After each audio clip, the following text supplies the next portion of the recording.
নমস্কার, অপরাহ্নে সূর্যতে আপনাদের অনেক অনেক স্বাগত। আজকের ব্লগটা শুরু করলাম এখান থেকে। আজ চলে এসেছি গ্র্যান্ড ট্রেড ফেয়ারে, যেটা 29 নভেম্বর থেকে 15 ডিসেম্বর পর্যন্ত অনুষ্ঠিত হলো সেন্ট্রাল মলের সামনের মাঠে, সিটি স্কোয়ার গ্রাউন্ডে, নিউ টাউনে। 30 টাকার টিকিট কেটে ঢুকতে হলো মেলাতে। আসলে অনেক বছর এরকম মেলায় আসা হয়নি। মেলা মানে জানতাম চারিদিক খোলা, ওপেন এন্ট্রি সকলের জন্য। অবাক হলাম এখানেই। তারপর দেখলাম এরকম 12টা হলের মতো করা, একদিকে হল 1 থেকে হল 6, আবার আর একদিকে হল 7 to 12।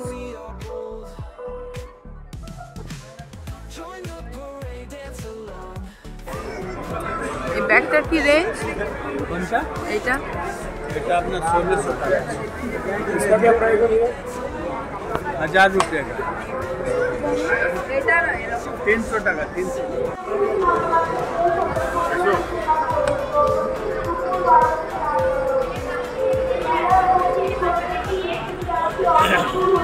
এই খরগোশটা কি রেঞ্জ? এই খরগোশটা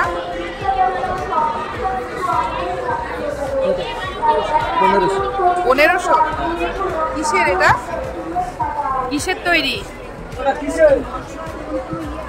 ফাইবার। রোদ্দুরে রাখা যাবে?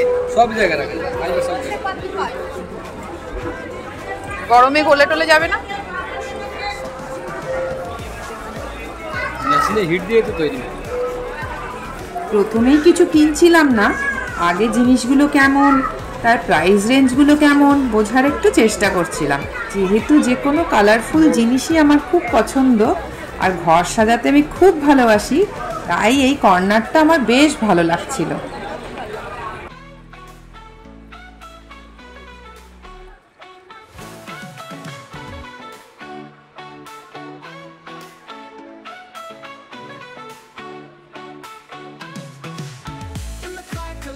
We know how to have a good time, come show. Colors, bright lights, all aglow. Watch and learn, my friend, let's go. ওই দিকটাতে দুটো হলই ফার্নিচারের ছিল। ঢুকিনি, কারণ আমার বাড়িতে ফার্নিচারের কোনো রাখার জায়গা নেই। ভেবেছিলাম পুরো মেলাটা ঘুরে শেষের দিকে টাইম ফেলে ঢুকবো। দেখতে দেখতে এগোচ্ছিলাম। এই সন্ধেবেলা কিছু খেয়ে বেরোয়নি বলে না, মনটা খালি খাবার খাবার করছিল। আর এই ফুড লেখাটা দেখেই আমরা দুজনে ঢুকে পড়লাম, কিন্তু তার আগে যে প্রসেসড লেখাটা ছিল সেটা আমরা ওভারলুক করেছি।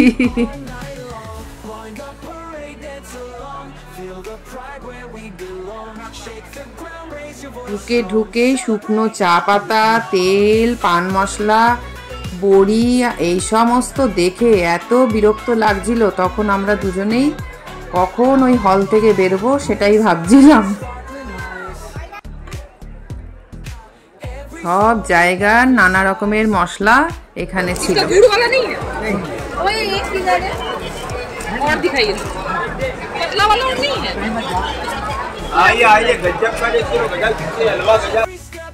দেখতে কিন্তু বেশ ভালো লাগছিল।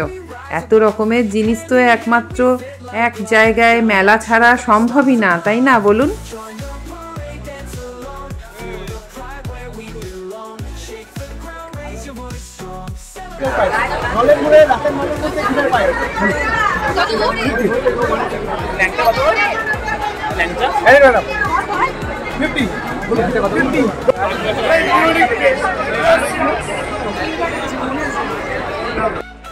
আচার দেখলেই জিভে জল আসে ঠিকই, কিন্তু এখানে একটা দুটো আচার টেস্ট করে দেখলাম, অতিরিক্ত মশলা, খেতে ভালো লাগেনি খুব একটা।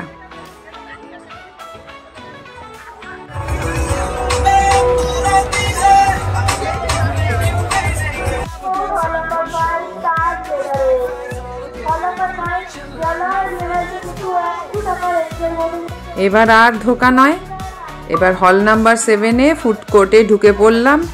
বারবার পরখ করার পরেই কিন্তু এই যেটা বুঝলাম যে সব থেকে বেশি মানুষের জমায়েত এই হলটাতেই। কিন্তু কি ছিল না ফুড কোর্টে, সব কিছু ছিল। ঠেলে ঠুলে ভেতরে ঢুকে একটু গলাটা ভিজিয়ে নেব।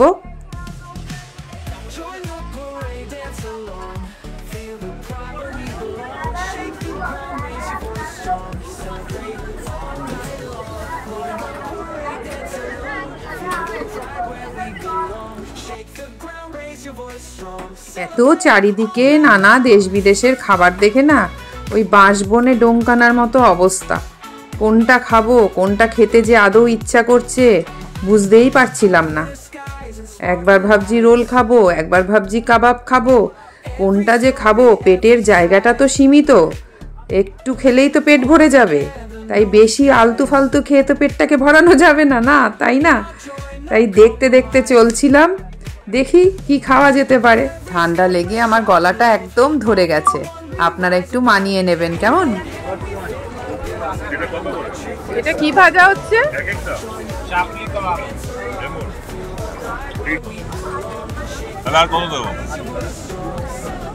ঠিক আছে,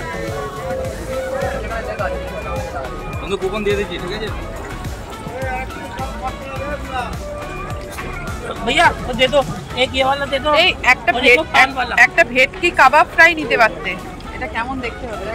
ये वाला এই যে এইটা হ্যাঁ, এটা কত দিতে এটা হবে? কোনোদিন খাইনি তো, ভেটকি কাবাব ফ্রাই, এটা কোনোদিন খাইনি। ভেটকি বাটার ফ্রাই তো খেয়েছি।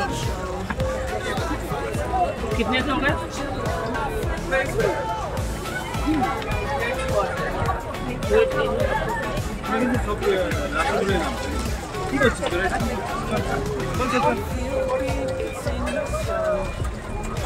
কত রকমের ভাজা বাবা,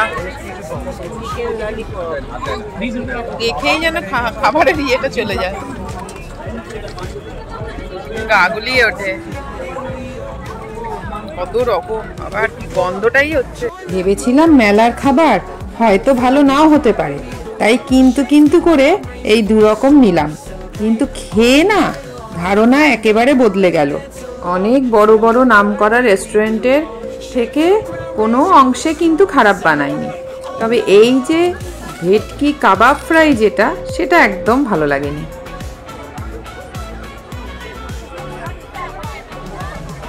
খাবার যত রকমেরই থাকুক না কেন, চোখ কিন্তু একবার করে আমার এই ফুচকার স্টলের দিকে আসবেই আসবে। এটা এই ভাড়েরটা কি? এটা এই যে এইটা ছানা পায়েস কত? হ্যাঁ 80 টাকা। এটা কি রাবড়ি আছে? নোনতা খেয়েই মিষ্টির দিকে মন যায়, খেতেও হয় পেটে জায়গা না থাকলেও, বাঙালি বলে কথা তো।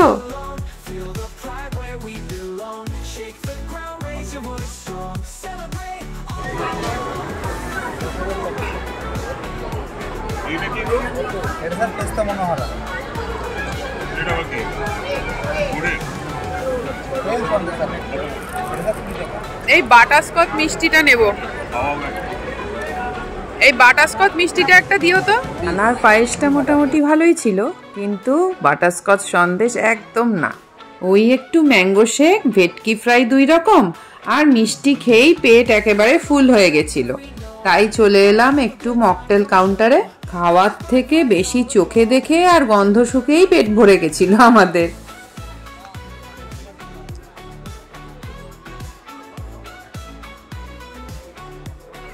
পেট পুজো সেরেই এই একটা হলেই আমরা প্রায় 1-1.5 ঘন্টা কাটিয়ে ফেলেছিলাম। আমরা বললে ভুল হবে, আমি একাই।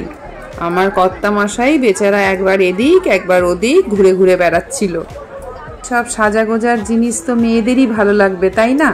এখানে যদিও ব্যাংককের কালেকশন বলে বিক্রি হচ্ছিল জিনিসপত্র, কিন্তু আমার পছন্দের কিছুই সেরকম লাগেনি। প্রচুর রকমের শাড়ির সম্ভারও ছিল।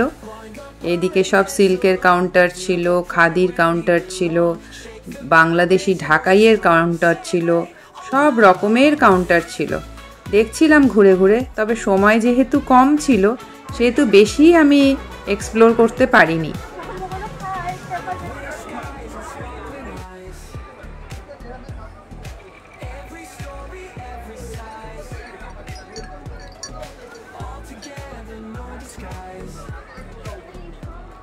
এই শপটার কালেকশন খুব কম ছিল ঠিকই, বাট আমি কিন্তু এটা থেকেই কয়েকটা কানের দুল পছন্দ করে কিনেছিলাম।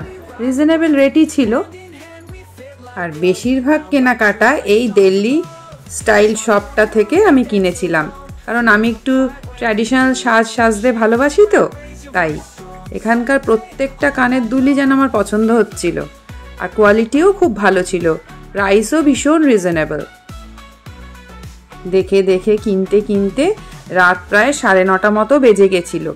দেখুন কি সুন্দর শোপিসগুলো দেখছিলাম ঠিকই, কিন্তু কিনবার মতো সময় আর হাতে ছিল না। তাই তাড়াহুড়ো করে শুনছিলাম গেট বন্ধ হয়ে যাবে, তাই হুড়োহুড়ি করে গেটের দিকে এগিয়ে যাচ্ছিলাম। ওমা কি কাণ্ড, পেস্ট কন্ট্রোলের জিনিসপত্রও মেলাতে পাওয়া যাচ্ছে। আর যে কত কিছু দেখব, খুব ভালো লাগলো। তবে পুরোটা আমরা দেখে উঠতে পারিনি। বেরিয়ে দেখলাম সব স্টোরই মোটামুটি বন্ধ হয়ে গেছে। দেখুন তালাবন্ধ, মেলা প্রায় ফাঁকা।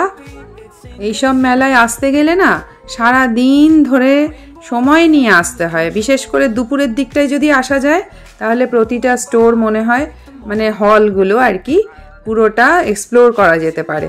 কিন্তু আমাদের হাতে টাইম ছিল ভীষণ কম, অনেক কিছুই দেখে উঠতে পারলাম না।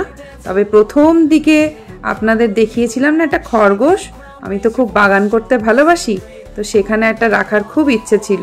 1500 টাকা মাত্র দাম বলছিল, কিন্তু ফেরার সময় যখন দেখতে গেলাম দেখলাম ওটাও বন্ধ হয়ে গেছে, তা কেনা হলো না।